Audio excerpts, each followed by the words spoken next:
میرے بڑے بھائی نے والد کی ساری پینشن ہتھیا کر مجھے اور میری بیمار ماں کو ایک کچے مکان میں چھوڑ دیا تھا۔ میں نے مزدوری کر کے ماں کا علاج کروایا اور ایک دن میں شہر کا نامور بزنس مین بن گیا۔ ایک شام میرے دفتر کے باہر ایک خستہ حال شخص نوکری مانگنے آیا۔ گارڈز نے اسے دھکے دے کر باہر نکالنا چاہا تو میں نے انہیں روک دیا۔ میں نے جیسے ہی اس شخص کا چہرہ دیکھا تو میرے قدم وہیں جم گئے، کیونکہ وہ کوئی اور نہیں بلکہ شہر کے سب سے اونچے اور شاندار ٹاور کی سب سے اوپری منزل پر واقع میرا پرتعیش اور وسیع و عریض دفتر، میری انتھک محنت، میری راتوں کی نیندوں کی بے دریغ قربانی اور میرے اس خون پسینے کی جیتی جاگتی گواہی دے رہا تھا جو میں نے فہد نے پچھلے کئی سالوں میں پانی کی طرح بہایا تھا۔ اور آج جب میں اپنی اس شیشے کی شفاف دیوار کے پار پورے شہر کو اپنے قدموں میں بچھا ہوا دیکھ رہا تھا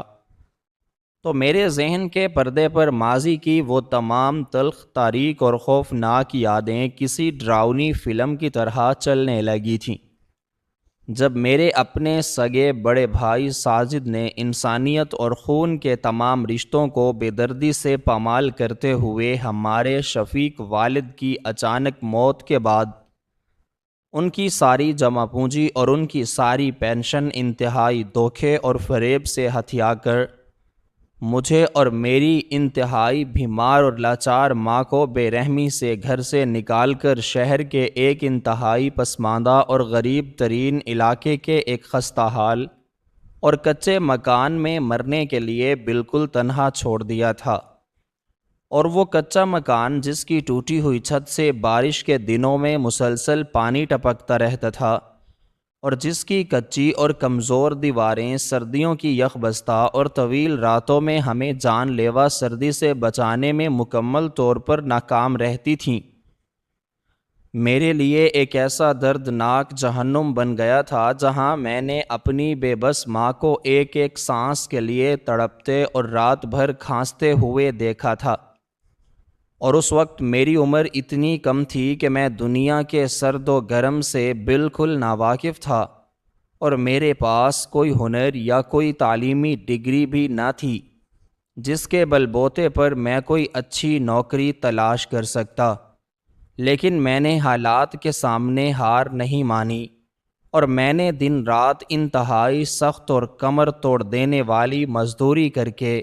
بھاری اینٹیں اٹھا کر اور تپتی ہوئی سڑکوں پر اپنا سارا پسینہ بہا کر اپنی ماں کا علاج کروایا اور ان کی مہنگی ترین دوائیوں کا سارا خرچہ اپنے ناتواں کندھوں پر اٹھایا۔ اور اسی شدید نفرت، غصے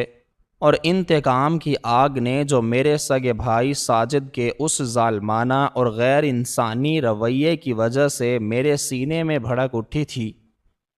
مجھے دن رات ایک کرنے پر مجبور کر دیا۔ اور میری اسی دیوانہ وار اور جنونی محنت کا ہی یہ شاندار نتیجہ تھا کہ ایک دن میں اسی شہر کا سب سے نامور، طاقتور اور امیر ترین بزنس مین بن گیا۔ اور آج میرا شمار ملک کے ان چند گھنے چنے اور با اثر امراء میں ہوتا تھا جن کے ایک معمولی سے اشارے پر مارکیٹ کے بھاؤ بدل جاتے ہیں اور جن کے سامنے بڑے بڑے افسران سر جھکا کر کھڑے ہوتے ہیں۔ لیکن آج کی اس خاموش شام ایک ایسا حیرت انگیز واقعہ ہونے والا تھا جس نے میری اس تمام شاندار کامیابی اور میرے اس تمام مادی غرور کو ایک عجیب سی ذہنی بھنور میں دھکیل دینا تھا، کیونکہ جب میں اپنے لیپ ٹاپ پر کچھ انتہائی اہم کاروباری دستاویزات مطالعے میں مصروف تھا اور کھڑکی کے باہر سورج آہستہ آہستہ غروب ہو رہا تھا اور آسمان پر نارنجی اور سرخ رنگوں کی ایک اداس سی چادر پھیل رہی تھی، تو اچانک مجھے اپنے دفتر کے بھاری شیشے کے دروازے کے باہر راہداری میں ایک عجیب سا شور اور ہنگامہ سنائی دیا جس نے میری توجہ میرے کام سے ہٹا دی، اور میں نے انتہائی قیمتی اور آرام دہ چمڑے کی کرسی سے اٹھ کر باہر راہداری کی طرف اپنے قدم بڑھائے۔ تو میں نے حیرت سے دیکھا کہ ایک شام میرے دفتر کے باہر ایک انتہائی خستحال اور غریب شخص نوکری مانگنے آیا تھا، اور اس کے کپڑے اتنے زیادہ پرانے، میلے اور کئی جگہوں سے پھٹے ہوئے تھے کہ وہ کسی عام فقیر یا بھکاری سے بھی بہت زیادہ بدتر اور قابل رحم لگ رہا تھا۔ اور میرے دفتر کے ہٹے کٹے اور مسلح سیکیورٹی گارڈز اس کی اس انتہائی خستہ حالی اور اس کے گندے حلیے کو دیکھ کر اسے مسلسل دھکے دے کر باہر نکالنا چاہا، اور وہ اس پر زور زور سے اور انتہائی حقارت آمیز لہجے میں چیخ رہے تھے کہ اس جیسی غلیظ اور غریب شکل والے انسان کا اس اتنی شاندار اور پرتعیش عمارت میں کیا کام ہے، اور اسے کس نے اندر آنے کی اجازت دی ہے۔ لیکن اس کمزور اور لاغر شخص کی دھنسی ہوئی آنکھوں میں ایک ایسی شدید بے بسی اور لاچاری تھی، اور وہ ان ظالم گارڈز کے سامنے جس طرح اپنے دونوں ہاتھ جوڑ کر گڑ گڑا رہا تھا اور رو رو کر منتیں کر رہا تھا، اسے دیکھ کر مجھے اچانک اپنا وہ پرانا اور تاریک وقت یاد آ گیا جب میں بھی اسی طرح در در کی ٹھوکریں کھاتا تھا اور ظالم لوگوں سے مزدوری مانگتا تھا اور وہ مجھے دھتکار دیتے تھے۔ اس لیے میرے اندر کا وہ پرانا اور چھپا ہوا مزدور اچانک جاگ اٹھا، اور میں نے شدید غصے سے آگے بڑھ کر ان گارڈز پر انتہائی سخت ڈانٹ پلائی، اور میں نے انہیں روک دیا، اور وہ اس بے بس اور غریب شخص پر مزید ظلم نہ کریں اور اسے اس طرح ذلیل و خوار کر کے دھکے نہ ماریں۔ اور گارڈز میری اس اچانک اور غضبناک آمد اور میرے اس شدید غصے کو دیکھ کر خوف کے مارے پیچھے ہٹ گئے، اور وہ شخص جو اب گارڈز کے دھکوں کی وجہ سے زمین پر گرا ہوا تھا اور جس کے چہرے پر راہداری کی مٹی اور اس کا اپنا پسینہ ملا ہوا تھا، اس نے کانپتے ہوئے اپنے انتہائی کمزور اور کانپتے ہاتھوں سے زمین کا سہارا لیا اور آہستہ آہستہ اپنا سر اٹھا کر میری طرف انتہائی خوفزدہ نظروں سے دیکھنے لگا، اور میں جو ایک انتہائی غرور اور طاقت کے نشے میں اسے ایک حقیر بھکاری سمجھ کر دیکھ رہا تھا، میں نے جیسے ہی اس شخص کا چہرہ بغور دیکھا تو میرے قدم وہیں جم گئے اور میرے جسم کا سارا خون جیسے ایک لمحے کے لیے برف کی طرح جم سا گیا، اور میری آنکھیں شدید حیرت اور جان لیوا صدمے سے پوری طرح پھیل گئیں، اور میرے دماغ کی رگوں میں ایک زبردست اور ہولناک دھماکہ ہوا جس نے میرے ارد گرد کی اس ساری شاندار دنیا کو مکمل طور پر ساکت اور بے جان کر دیا، اور مجھے یوں لگا جیسے وقت کی سوئی ہمیشہ کے لیے رک گئی ہو، اور میرے کانوں میں سیں سیں کی خوفناک آوازیں آنے لگیں، کیونکہ وہ شخص جو اس وقت میرے سامنے زمین پر ایک حقیر اور بے بس کیڑے کی طرح پڑا تھا، اور جس کا چہرہ حالات کی شدید سختیوں،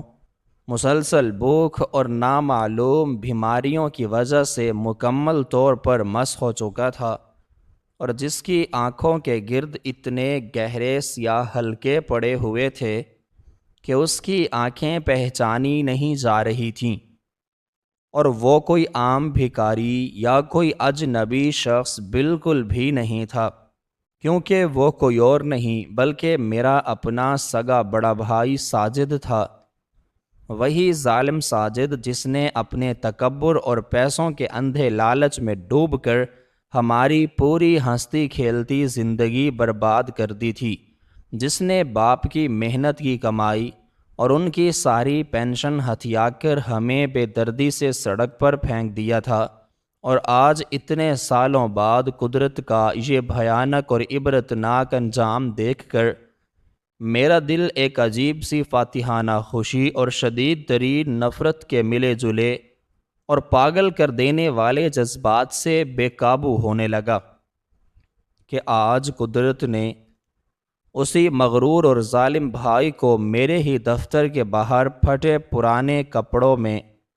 مجھ سے نوکری مانگنے اور میری چوکھٹ پر گڑ گڑا کر بھیک مانگنے پر مجبور کر دیا ہے، اور میری نظروں کے سامنے وہ تمام پرانے اور دردناک مناظر ایک بار پھر پوری شدت سے گھومنے لگے۔ جب میں بارش میں بھیگتا ہوا اس کے عالی شان گھر کے دروازے پر جا کر اس کے پیروں میں گر کر زاروں قطار روتا تھا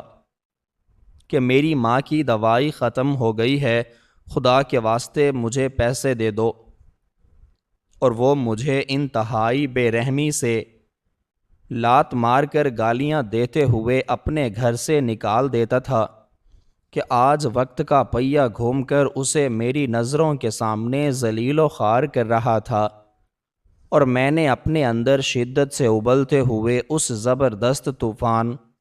اور اس بے پناہ غصے پر کسی نہ کسی طرح قابو پاتے ہوئے اور اپنے چہرے پر ایک انتہائی سرد اور خطرناک مسکراہٹ سجاتے ہوئے اس کی طرف دیکھا، جو ابھی تک خوف کے مارے بری طرح کانپ رہا تھا، اور شاید اس نے بھی اپنے اس چھوٹے بھائی فہد کو پہچان لیا تھا، کیونکہ اس کی دھنسی ہوئی آنکھوں میں شدید شرمندگی، ندامت اور گہرے خوف کے سائے لرزنے لگے تھے،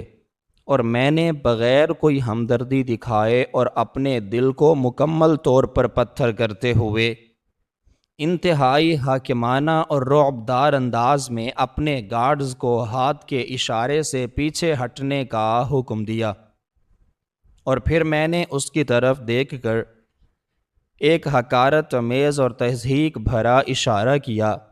اور میں نے اسے اپنے پرتعیش کیبن میں بلایا، اور میں بغیر مڑ کر دیکھے آگے آگے چلتا ہوا اپنے اس شاندار اور وسیع و عریض کیبن میں داخل ہو گیا، جس کے چمکتے ہوئے فرش پر انتہائی قیمتی اور نرم ترین ایرانی قالین بچھا ہوا تھا، اور جس کی دیواروں پر دنیا کے مشہور ترین مصوروں کی سخت ترین مہنگی پینٹنگز لگی ہوئی تھیں، اور ساجد اپنے ننگے، گندے اور دھول سے بھرے پیروں کے ساتھ انتہائی ہچکچاتا اور ڈرتا ہوا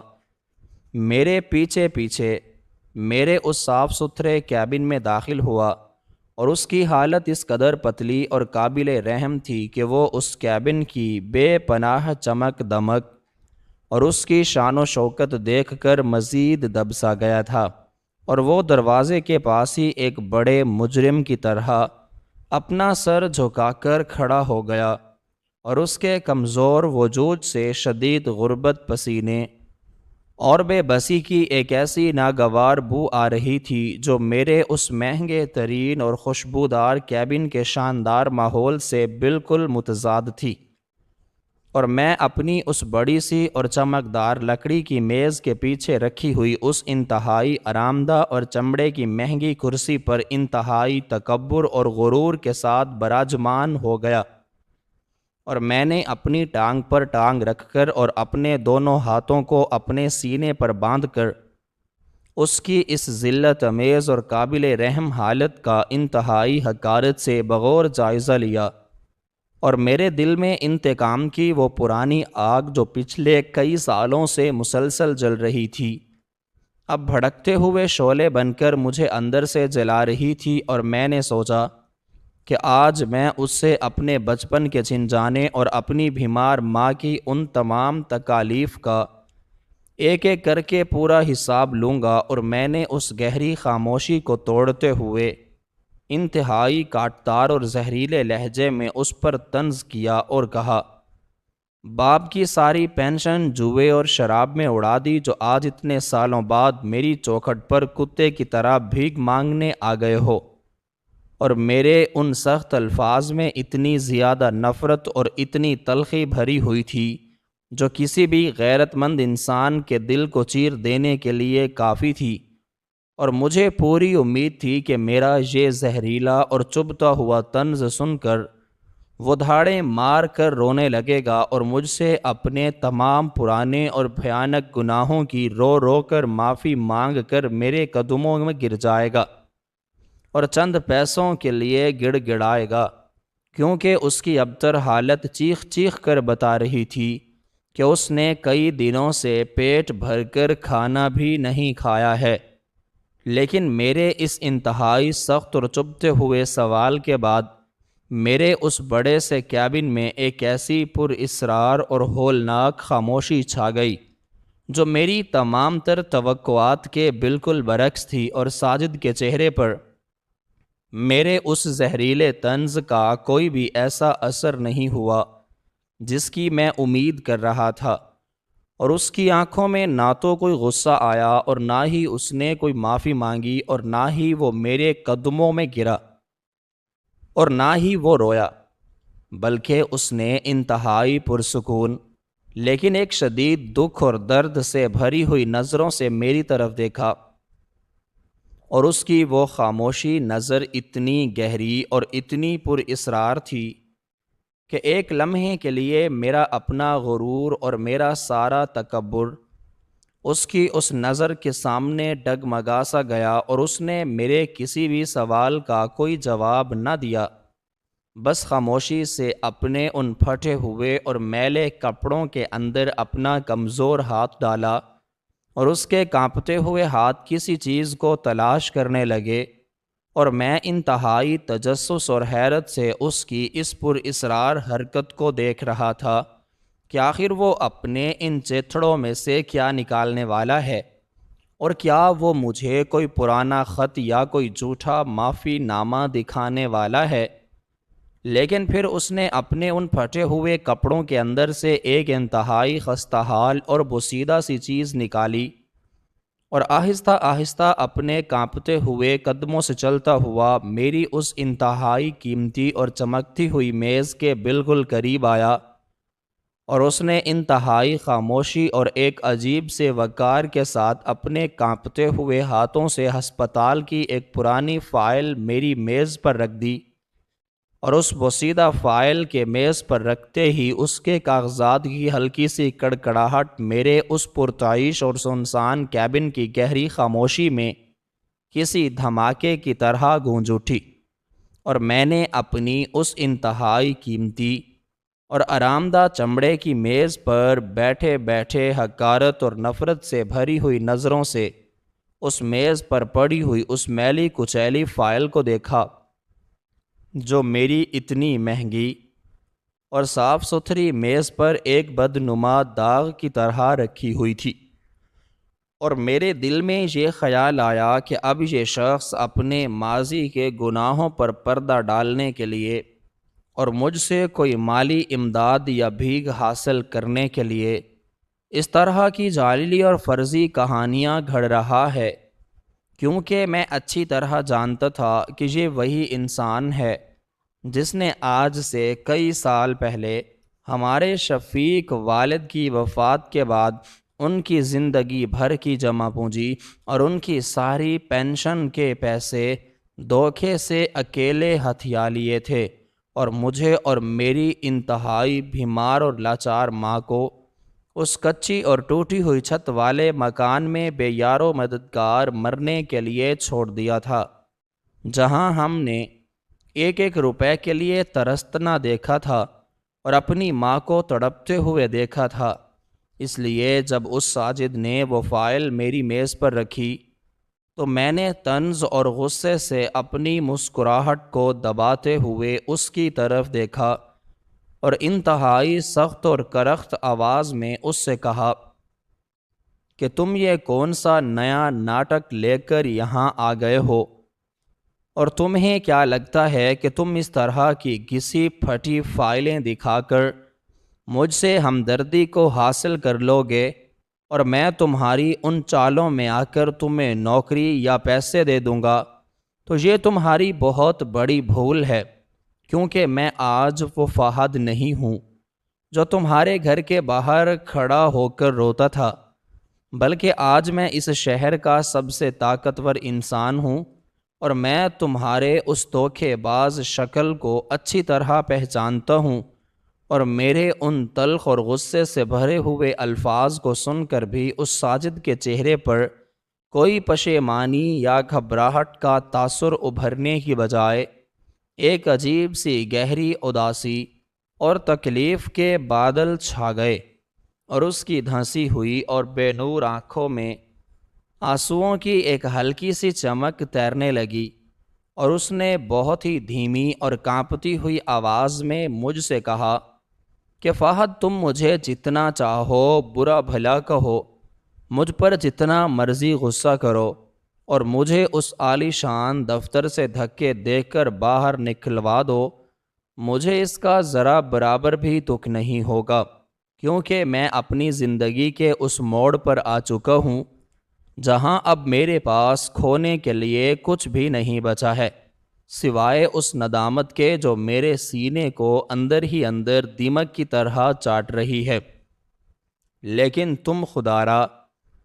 میری اس بات پر یقین کرو کہ میں یہاں تم سے کوئی بھیک مانگنے یا تم پر کوئی احسان جتانے نہیں آیا ہوں، بلکہ میں صرف یہ چاہتا ہوں کہ تم اس فائل کو کھول کر دیکھو اور اس کے اندر موجود ان اصلی اور سچی دستاویزات کا خود اپنی آنکھوں سے مشاہدہ کرو، جو یہ بتانے کے لیے کافی ہیں کہ تم پچھلے اتنے سالوں سے کس قدر بڑی غلط فہمی میں مبتلا رہے ہو، اور تم نے اپنے ہی سگے بھائی کو اپنا سب سے بڑا دشمن سمجھ کر جو نفرت اپنے دل میں پال رکھی تھی، اس کی اصل قیمت کیا تھی، اور اس کے منہ سے نکلنے والے یہ پرسکون اور درد بھرے جملے میرے دماغ کی رگوں میں ایک عجیب سا سنسناتا ہوا احساس پیدا کر رہے تھے، اور میرا اندرونی طوفان مجھے اس بات کی اجازت نہیں دے رہا تھا کہ میں اس کی کسی بھی بات پر اعتبار کروں، کیونکہ میرے ذہن میں تو بچپن اور جوانی کے وہ تمام اذیت ناک دن نقش تھے جب ہم ایک وقت کی روٹی کے لیے بھی محتاج ہو گئے تھے، اور میری ماں دوائی نہ ملنے کی وجہ سے رات بھر کراہتی رہتی تھی، اور یہ سب کچھ اس ساجد کی اس خود غرضی اور اس لالچ کی وجہ سے ہوا تھا جس نے بابا کی ساری پینشن اکیلے ہڑپ لی تھی اور ہمارے منہ سے نوالہ چھین لیا تھا، اور میں نے اپنے غصے اور اپنی حقارت پر قابو پانے کی کوشش کرتے ہوئے اپنے دونوں ہاتھوں کو میز پر رکھا اور اس پرانی اور گرد آلود فائل کی طرف اپنا ہاتھ بڑھایا اور ایک جھٹکے سے اس فائل کے گتے کو کھول دیا تاکہ میں دیکھ سکوں کہ اس کے اندر ایسا کون سا تیر مارنے والا کاغذ موجود ہے جو میری اس سالوں پرانی نفرت کو مٹا سکتا ہے۔ اور جیسے ہی میں نے اس فائل کا پہلا صفحہ الٹا تو میری آنکھیں حیرت اور صدمے سے پھٹی کی پھٹی رہ گئیں، کیونکہ اس پہلے صفحے پر شہر کے سب سے بڑے اور انتہائی مہنگے پرائیویٹ ہسپتال کی باقاعدہ مہر اور لیٹر پیڈ موجود تھا، اور اس پرسن اور تاریخیں درج تھیں جو اسی زمانے کی تھی جب ہماری ماں شدید بیماری کے بستر پر لیٹی ہوئی تھی، اور میں نے جب اس پیڈ پر لکھی ہوئی تحریر اور اس کے نیچے موجود میڈیکل رپورٹس کو پڑھنا شروع کیا تو میرے دل کی دھڑکنیں ایک لمحے کے لیے رک سی گئیں اور میرے ہاتھوں کی انگلیاں اس کاغذ پر کانپنے لگیں، کیونکہ وہ تمام کاغذات کوئی عام رسیدیں نہیں تھیں، بلکہ وہ میری ماں کے دل کے انتہائی پیچیدہ اور مہنگے ترین آپریشن اور اس کے بعد لگنے والے ان گنت مہینوں کے انجیکشنز اور مہنگی ترین دوائیوں کے اصل اور مصدقہ بل تھے، جن کی کل مالیت لاکھوں روپے بنتی تھی، اور اس وقت وہ تمام بل اس بات کی گواہی دے رہے تھے کہ وہ علاج کوئی عام یا سستا علاج نہیں تھا، بلکہ اس پر اتنی بڑی رقم خرچ ہوئی تھی جس کا میں اس زمانے میں تصور بھی نہیں کر سکتا تھا، اور میرے دماغ میں ایک دم سے یہ سوال کون گیا کہ جب میں خود صرف ایک معمولی مزدوری کرتا تھا اور دن بھر بھاری اینٹیں اٹھا کر بمشکل اتنے پیسے کما پاتا تھا کہ ہم 2 وقت کی روٹی کھا سکیں اور جس سے صرف چند دنوں کی عام گولیاں ہی خریدی جا سکتی تھیں، تو پھر میری ماں کا وہ 50 لاکھ روپے سے زیادہ مالیت کا یہ انتہائی مہنگا اور بڑا آپریشن کیسے ممکن ہوا تھا، اور اس کا یہ سارا وزنی اور خوفناک خرچہ کس نے اٹھایا تھا، کیونکہ اس وقت تو ہمارے پاس کوئی جائیداد نہیں تھی، کوئی بینک بیلنس نہیں تھا، اور نہ ہی کوئی ایسا جاننے والا تھا جو ہمیں اتنی بڑی رقم ادھار دے سکتا تھا، اور میرے پورے جسم میں ایک سرد لہر دوڑ گئی اور میرا دماغ سیں سیں کرنے لگا، کیونکہ مجھے اس معمے کا کوئی سراغ نہیں مل رہا تھا۔ اور میں نے تیزی سے اس فائل کے اگلے صفحات کو الٹنا شروع کیا، جہاں ہسپتال کے کیش کاؤنٹر کی وہ تمام رپورٹس، فائنل پیمنٹس سلپس لگی ہوئی تھیں، جن پر واضح طور پر لکھا تھا کہ یہ تمام ادائیگیاں نقد اور چیکس کی صورت میں ادا کی گئی ہیں، اور ان تمام رسیدوں پر جو دستخط موجود تھے وہ کسی اور کے نہیں بلکہ میرے اس بڑے بھائی ساجد کے ہی دستخط تھے، جو آج میرے سامنے ننگے پاؤں ایک مجرم کی طرح کھڑا تھا۔ اور اس سچائی کو دیکھ کر میری آنکھوں کے سامنے اندھیرا چھانے لگا، اور مجھے یوں لگا جیسے میرے پیروں کے نیچے سے زمین نکل گئی ہو، کیونکہ میں پچھلے اتنے سالوں سے یہ سمجھتا رہا تھا کہ ساجد نے ہمارے والد کی ساری پینشن کے پیسے اپنی ذاتی عیاشیوں اور دوستوں پر اڑا دیے ہیں، اور ہمیں بھوک اور غربت کی بھٹی میں جھونک دیا ہے۔ لیکن اس فائل کے ان گنت کاغذات یہ بتا رہے تھے کہ وہ سارا پیسہ اور وہ ساری پینشن کہاں گئی تھی، اور اس نے ایک ایک روپیہ کہاں خرچ کیا تھا۔ اور میرے منہ سے بے اختیار ایک چیخ سی نکل گئی، اور میں نے اپنی کرسی سے اٹھ کر اس فائل کو اپنی دونوں کانپتی ہوئی ہاتھوں میں مضبوطی سے پکڑ لیا، اور اپنی پھٹی ہوئی اور غصے سے بھری ہوئی آواز میں اس ساجد کی طرف دیکھتے ہوئے کہا کہ یہ سب کیا ہے، اور یہ فرضی رسیدیں تم نے کہاں سے بنوا لی ہیں، اور تم اس جھوٹ کے ذریعے مجھے کیا ثابت کرنا چاہتے ہو؟ کیونکہ میں اچھی طرح جانتا ہوں کہ تم نے ہم سے غداری کی تھی۔ اور اس پر ساجد نے اپنی جھکی ہوئی نظروں کو اٹھایا، اور اس کی آنکھوں سے آنسوؤں کا ایک طوفان بہہ نکلا، اور اس نے انتہائی دردناک اور بھرائی ہوئی آواز میں کہا کہ فہد، تم جتنی بھی کوشش کر لو اس حقیقت کو جھٹلا نہیں سکتے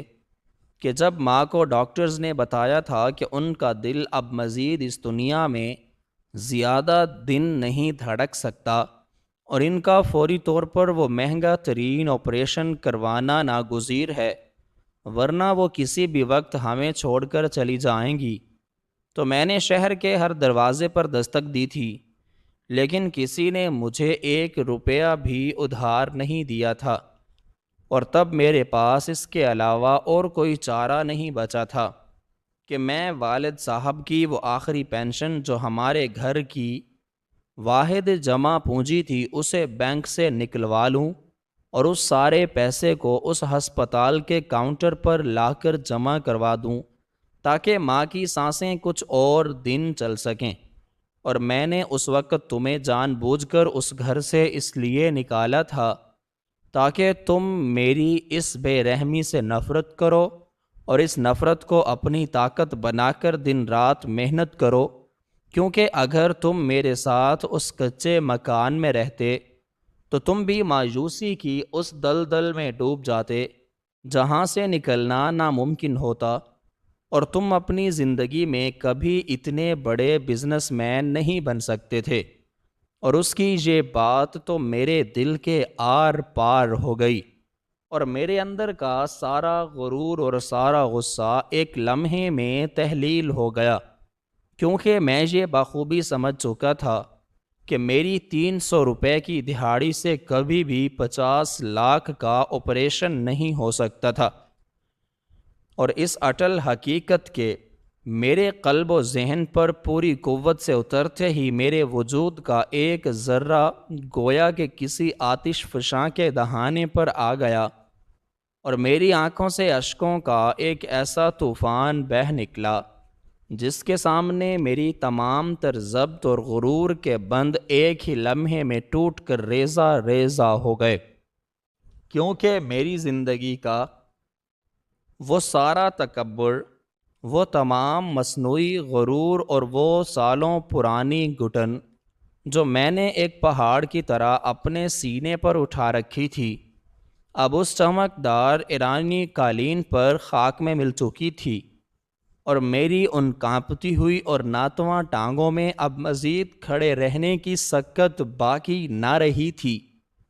اس لیے میں اس انتہائی مہنگے چمڑے کی کرسی سے لڑکھڑا کر سیدھا نیچے فرش پر گر پڑا، اور میرے دونوں ہاتھ اس پرانی بوسیدہ اور گرد آلود فائل پر ٹک گئے جسے میرے بڑے بھائی ساجد نے اپنی جوانی، اپنی تمام خوشیوں اور اپنی عزت کو داؤ پر لگا کر میرے سامنے لا رکھا تھا۔ اور اس وقت میرے دل کی کیفیت یہ چاہ رہی تھی کہ زمین شک ہو جائے اور میں اس کے اندر ہمیشہ کے لیے پناہ لوں، کیونکہ میں نے اپنے اسی سگے بھائی کو، جس نے میری اور ہماری مرحومہ والدہ کی حیات کی حفاظت کے لیے اپنی پوری ہستی کو اندھیروں کے سپرد کر دیا تھا، ایک حقیر مجرم اور ایک سنگ دل خود غرض انسان سمجھ کر وہ تلخ طنز کیے تھے اور وہ زہریلے نشتر چلائے تھے جو کسی بھی حساس دل کو زندہ درگو کرنے کے لیے کافی ہوتے ہیں۔ اور میں نے اپنی انگلیوں سے اس فائل کے ان بوسیدہ اور پھٹے ہوئے کاغذات کو اس قدر سختی سے بھینج لیا کہ میرے ناخن ان کاغذات میں گڑ گئے اور میرے سینے سے اٹھنے والی سسکیاں اس وسیع و عریض اور پرتعیش کیبن کی فضا میں گونجنے لگیں، اور میرے اس بڑے بھائی ساجد نے جب مجھے اس طرح ایک معصوم بچے کی طرح پھوٹ پھوٹ کر روتے ہوئے اور زمین پر بے سہارا گرے ہوئے دیکھا، تو اس کے اندر کا وہ پتھر دل اور سخت مزاج بڑا بھائی بھی مزید خود کو ضبط نہ کر سکا، اور اس کی دھنسی ہوئی اور بے نور آنکھوں سے بھی موٹے موٹے اشک ٹپک کر اس کے میلے اور دھول آلود چہرہ زرد پر لکیریں بنانے لگے، اور وہ لڑکھڑاتا ہوا اور انتہائی کمزور و نحیف قدموں سے چلتا ہوا میری جانب بڑھا اور میرے بالکل قریب آ کر اس مہنگے قالین پر گھٹنوں کے بل بیٹھ گیا، اور اس نے اپنے دونوں کانپتے ہوئے ہاتھوں سے میرے لرزتے ہوئے کندھے کو مضبوطی سے تھام لیا، اور انتہائی بھرائی ہوئی کمزور اور تکلیف دہ آواز میں مجھ سے مخاطب ہو کر کہا کہ فہد میرے بچے، میرے بھائی، اب اس طرح خود کو عذاب میں مت ڈالو اور اپنے ان آنسوؤں کو مزید مت بہاؤ، کیونکہ تمہارے یہ اشک میرے سینے پر کسی دہکتے ہوئے انگارے کی طرح گر رہے ہیں، اور میں نے یہ سب قربانیاں اس لیے ہرگز نہیں دی تھیں کہ تم آج مجھ پر رحم کرو یا میرے سامنے اس طرح نادم ہو کر گرو، بلکہ میں نے تو صرف اپنا وہ فریضہ انجام دیا تھا جو ایک بڑے بھائی کا اپنے چھوٹے بھائی اور اپنی بیمار ماں کے تئیں فرض ہوتا ہے، اور اس کے یہ مخلصانہ، درد مندانہ اور قربانی سے بھرپور جملے میرے دل کے آر پار ہو گئے اور میرے اندر کی دنیا تہو بالا ہو گئی، اور میں نے بے اختیار آگے بڑھ کر اپنے دونوں بازو اس کے اس سوکھے ہوئے اور نحیف جسم کے گرد لپیٹ دیے، اور اسے اتنی شدت اور مضبوطی سے اپنے سینے کے ساتھ بھینچ لیا جسے میں اس سے دنیا کی ہر شے کو چھین لینا چاہتا ہوں، اور ہم دونوں بھائی اس پرتعیش اور چمکدار کیبن کے فرش پر بیٹھ کر اس طرح پھوٹ پھوٹ کر روئے جیسے ہماری برسوں کی محرومیاں،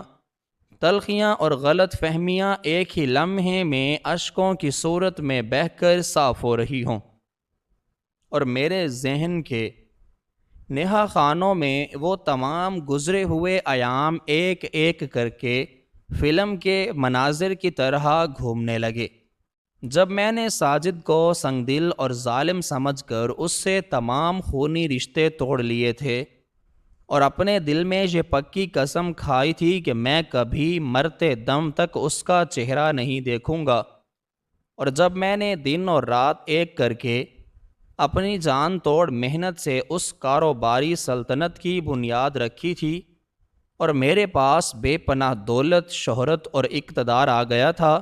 تو میں نے سب سے پہلا فعل یہ کیا تھا کہ اپنے اس بھائی کو اپنی زندگی کے دائرے سے ہمیشہ کے لیے خارج کر دیا تھا، اور اسے یہ جتانے کی ہر ممکن کوشش کی تھی کہ دیکھو، تم نے مجھے حقیر فقیر جان کر ٹھکرایا تھا، اور آج میں تم سے اتنی بلند منزل پر پہنچ چکا ہوں، اور میں نے اپنی ہر کامیابی کا سکہ اس کے منہ پر مارنے کا مکروہ کھیل کھیلا تھا۔ لیکن آج جب وہ تمام پردے ہٹ گئے تھے اور حقیقت اپنی پوری ہولناکی اور خوبصورتی کے ساتھ میری آنکھوں کے سامنے بے نقاب ہو گئی تھی، تو مجھے اس تلخ حقیقت کا ادراک ہوا کہ اس دنیا کا سب سے بڑا احمق، سب سے بڑا ناشکرا اور سب سے زیادہ ناواقف انسان اگر کوئی تھا تو وہ صرف اور صرف میں خود تھا،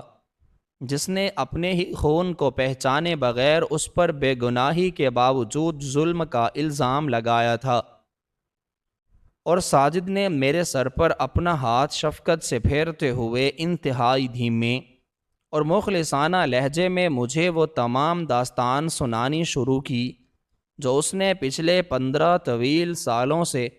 اپنے قلب کے اندر کسی امانت کی طرح چھپا کر رکھی تھی۔ اور اس نے بتایا کہ جب ہمارے شفیق والد اس دار فانی سے کوچ کر گئے تھے تو ہمارے سر سے صرف شفقت کا سایہ ہی نہیں اٹھا تھا، بلکہ اس کے ساتھ ہی وہ بھاری بینک کا قرض بھی ہمارے سر سے تلوار کی طرح لٹک رہا تھا، جو والد صاحب نے ہمارے اس گھر کی تعمیر اور میری اعلیٰ تعلیم و تربیت کے اخراجات پورے کرنے کے لیے ساہوکاروں اور بینک سے لیا تھا۔ اور بینک کے کارندے روزانہ ہمارے دروازے پر آ کر تماشا بناتے تھے اور یہ دھمکیاں دیتے تھے کہ اگر بروقت سارا قرض اور سود ادا نہ کیا گیا تو وہ ہمیں اس گھر سے بھی باہر سڑک پر پھینک دیں گے، اور اس دوران تمہاری عمر اتنی نادان تھی کہ تمہیں اس دنیا کی سختیوں اور مشکلات کا کوئی علم نہیں تھا، جبکہ ہماری محترمہ ماں کی طبی حالت ہر گزرتے ہوئے لمحے کے ساتھ زوال پذیر ہوتی جا رہی تھی، اور شہر کے سب سے بڑے معالج نے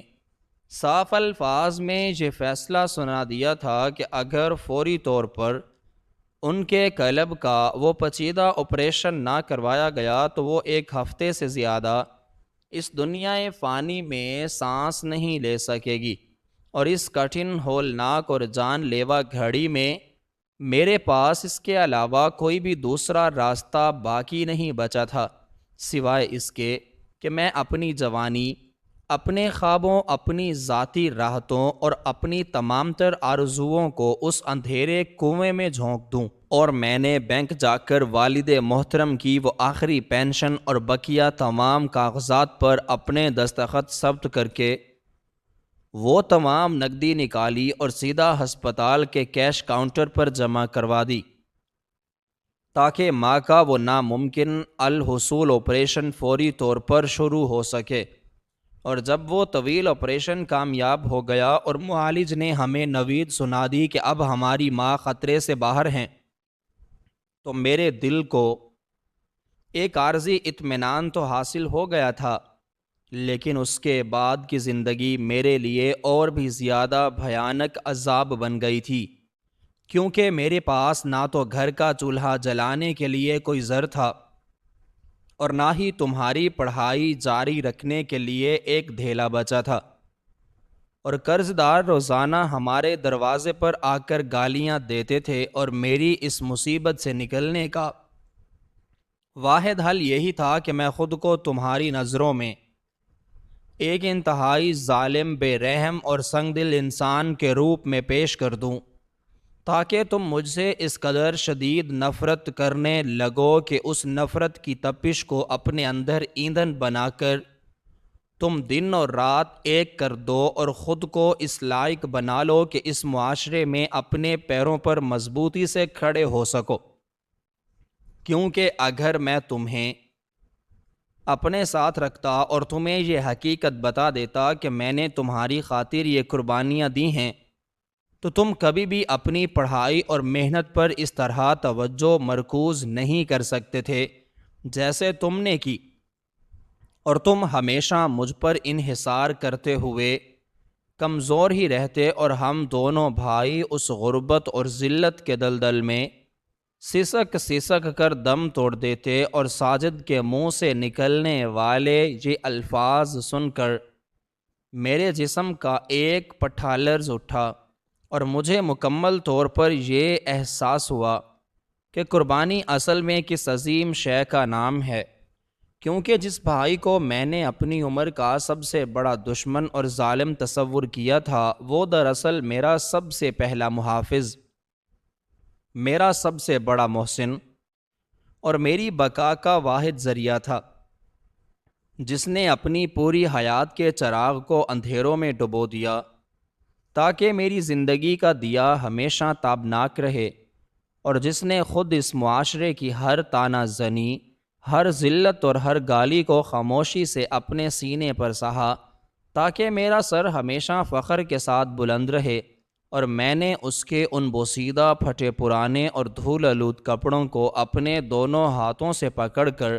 اپنے سینے کے ساتھ بھینچ لیا اور سسکتے ہوئے کہا کہ بھائی، تم نے میری خاطر اپنی پوری ہستی کو مٹا دیا، اور میں نے اس کے سلے میں تمہیں کیا دیا سوائے نفرت کے تیروں اور حقارت بھری نظروں کے۔ اور ساجد نے میرے رخسار سے آنسو صاف کرتے ہوئے ایک پرخلوص مسکراہٹ کے ساتھ کہا کہ فہد، تمہاری یہ شاندار کامیابی، تمہاری یہ عزت، تمہاری یہ بلند عمارتی شان ہی میرا وہ اصل سرمایہ ہے جس کے لیے میں نے یہ تمام تاریک راتیں کاٹی ہیں، اور مجھے اس بات کا اب ذرا برابر بھی پرواہ نہیں ہے کہ یہ دنیا میرے بارے میں کیا رائے رکھتی ہے۔ کیا تم نے ماضی میں میرے متعلق کیا سوچا تھا؟ کیونکہ میرے لیے اس سے بڑھ کر کوئی دوسری مسرت ہو ہی نہیں سکتی کہ میرا چھوٹا بھائی آج اس مقام پر فائز ہو چکا ہے جہاں وہ کسی کے سامنے دستے سوال دراز کرنے کی بجائے خود دوسروں کی داد رسی کرنے کی طاقت رکھتا ہے، اور میں نے بغیر ایک لمحہ ضائع کیے اپنی جیب سے اپنا مواصلاتی آلہ نکالا اور اپنے دفتر کے خصوصی منشی اور منتظم کو فوری طور پر میرے اس نجی کیبن میں حاضر ہونے کا حکم دیا، اور جب وہ دونوں ملازم سخت تشویش اور گھبراہٹ کے عالم میں میرے کیبن کے اندر داخل ہوئے اور انہوں نے مجھے اور اس خستہ حال لاغر شخص کو اس طرح فرش پر گلے ملے ہوئے بیٹھے دیکھا تو ان کی آنکھیں حیرت سے پوری طرح پھیل گئیں، لیکن میں نے ان کی اس حیرت کی ذرا برابر بھی پرواہ نہ کی، اور انتہائی رعبدار، بلند اور مستحکم آواز میں اپنے منتظم کو مخاطب کرتے ہوئے کہا کہ فوراً ہمارے اس شہر کے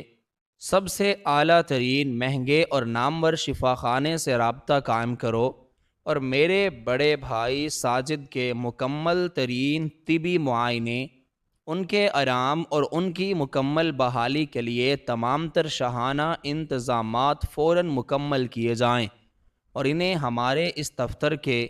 قریب ترین انتہائی شاندار نجی گیسٹ ہاؤس میں عزت کے ساتھ منتقل کیا جائے۔ اور میرے اس اچانک اور سخت حکم کو سن کر منتظم نے حیرت سے میری جانب دیکھا، لیکن میری آنکھوں میں موجود اس اٹل فیصلے کو بھانپتے ہوئے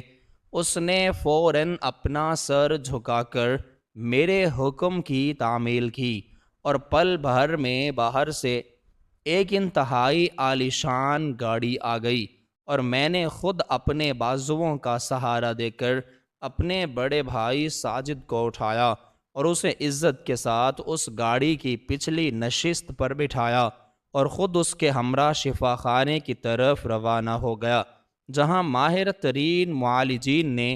ان کا تفصیلی معائنہ کیا، اور یہ انکشاف ہوا کہ ان کی اتنی ابتر نحیف اور خستہ حالی کی سب سے بڑی وجہ طویل عرصے تک مسلسل فاقہ کشی، شدید اعصابی دباؤ اور گہری ذہنی کوفت تھی، جس نے ان کے جسم کو اندر سے بالکل توڑ ڈالا تھا، لیکن اب چونکہ وہ اپنے چھوٹے بھائی کی پناہ میں آ چکے تھے اور ان کے تمام پرانے زخموں پر مرہم رکھنے کے لیے میرا پورا وجود اور میری تمام دولت حاضر تھی، اس لیے ان کی صحت میں معجزانہ طور پر تیزی سے بہتری آنے لگی اور میں نے انہیں اپنی اس وسیع و عریض کمپنی کا سب سے بڑا ڈائریکٹر اور اپنا برابر کا شراکت دار بنا دیا اور انہیں معاشرے میں وہ تمام وقار، عزت اور عظمت واپس دلا دی جو ان کا اصل حق تھا۔ لیکن اس پوری زندگی ساز و واقعے نے میرے نظریات، میرے فلسفے اور میری سوچ کے تمام پیمانے ہمیشہ کے لیے بدل کر رکھ دیے، اور میں نے اس گہرے تجربے سے جو ابدی سبق حاصل کیا ہے وہ اب میری حیات کا سب سے بڑا اصول بن چکا ہے، اور جو قاری بھی اس کہانی کا مطالعہ کرے گا اس کے لیے اس میں ایک ایسا زبردست روح پرور اور موٹیویشنل سبق موجود ہے جو انسان کو زندگی کی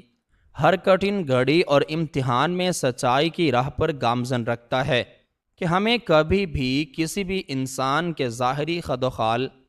اس کے پھٹے پرانے لباس، اس کی عارضی غربت، اس کی بے بسی یا اس کے بظاہر تلخ اور سرد رویے کو دیکھ کر اس کے کردار کے متعلق کوئی بھی حتمی غلط یا منفی رائے قائم نہیں کر لینا چاہیے، کیونکہ اس کائنات میں کئی ایسے خاموش فرشتے، محسن اور عظیم قربانی دینے والے نفوس موجود ہوتے ہیں جو اپنے عزیزوں اور پیاروں کی حفاظت، ان کے مستقبل کو سنوارنے اور ان کی زندگیاں بچانے کے لیے خود کو مٹا دیتے ہیں اور اپنی تمام ذاتی خوشیوں، آسائشوں اور ارمانوں کو پس سے پشت ڈال کر اندھیروں کو اپنے گلے سے لگا لیتے ہیں، اور جو لوگ صرف سطحی، ظاہری چمک دمک اور بناوٹی محبت کرنے والوں کے فریب میں مبتلا ہو کر اپنے اصل اور مخلص محسنوں کو بھلا دیتے ہیں، وہ دراصل اس دنیا کی سب سے قیمتی اور نایاب دولت سے ہمیشہ کے لیے محروم ہو جاتے ہیں۔ اس لیے ہمیشہ رشتوں کی باطنی گہرائی کا ادراک کریں، سچائی کی تلاش میں رہیں، اپنے دل کی تختی پر تکبر اور غرور کو ہرگز جگہ نہ دیں، اور اگر کبھی گردش ایام آپ کو کسی ایسے دوراہے پر لا کر کھڑا کرے جہاں آپ کو اپنے کسی قریبی یا عزیز سے کوئی شدید شکایت یا غلط فہمی محسوس ہو تو فوراً کوئی جذبات میں آ کر قطعی فیصلہ سنانے کی بجائے اس کے پس منظر، اس کی مجبوریوں اور اس کی خاموشی کے پردے کے پیچھے چھپی ہوئی کسی بڑی قربانی کو تلاش کرنے کی صحیح کریں، کیونکہ اصل عظمت، اصلی طاقت اور حقیقی کامیابی بدلہ لینے کے شیطانی عمل میں ہرگز نہ پڑیں، بلکہ درگزر کرنے، عاجزی اپنانے، معاف کر دینے اور رشتوں کے حقیقی تقدس کو سمجھنے میں ہوتی ہے۔ اور جب انسان اس بلند حقیقت کو پا لیتا ہے تو اس کی زندگی سے تمام شکوے، شکایتیں، رنجشیں اور تلخیاں ہمیشہ کے لیے رخصت ہو جاتی ہیں، اور وہ اس کائنات کا سب سے کامیاب، پرسکون اور مطمئن انسان بن جاتا ہے، جیسی تمانیت میں آج اپنے بڑے بھائی کو اپنے سینے سے لگا کر اپنے اندر محسوس کر رہا ہوں۔ زندگی کا یہ باب صرف ایک کہانی نہیں بلکہ ایک ایسا روشن چراغ بن چکا ہے جو میرے کاروباری دفتر سے لے کر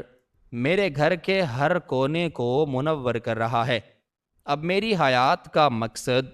صرف دولت کمانا یا اپنی تجوریوں کو بھرنا نہیں رہا، بلکہ ان تمام بے سہارا اور مجبور انسانوں کی دستگیری کرنا ہے جو حیات کے کٹھن امتحان میں اکیلے پڑ جاتے ہیں۔ ساجد بھائی اب میرے ہر کاروبار اور فیصلے میں میرے شانہ بشانہ ہوتے ہیں، ان کے لبوں پر کھیلنے والی وہ پرسکون مسکراہٹ میرے لیے کائنات کی تمام دولت و شہرت سے کہیں زیادہ قیمتی ہے۔ یہ واقعہ ہمیں یہ درس دیتا ہے کہ انسان کتنی ہی بلندیوں پر کیوں نہ فائز ہو جائے، اپنے حقیقی محسنوں کو کبھی فراموش نہیں کرنا چاہیے۔ رشتے خونی ہوں یا اثار پر مبنی، ان کی تقدیس کا پاماس رکھنا اصل کامیابی ہی ہے۔ اور آج جب میں طویل شب کی تنہائی میں اپنے اس وسیع دفتر کی کھڑکی سے باہر اس جگمگاتے شہر کا نظارہ کرتا ہوں تو میرا قلب ایک عجیب سی روحانی راحت اور شکر گزاری کے احساس سے سرشار ہو جاتا ہے کہ خالق کائنات نے مجھے تکبر کی تاریکیوں سے نکال کر سچائی اور عاجزی کے اس نورانی راستے پر گامزن کر دیا جہاں تمام شکوے مٹ جاتے ہیں، صرف محبت، خلوص اور رشتوں کی بقا کے دیے تا دیر جلتے رہتے ہیں۔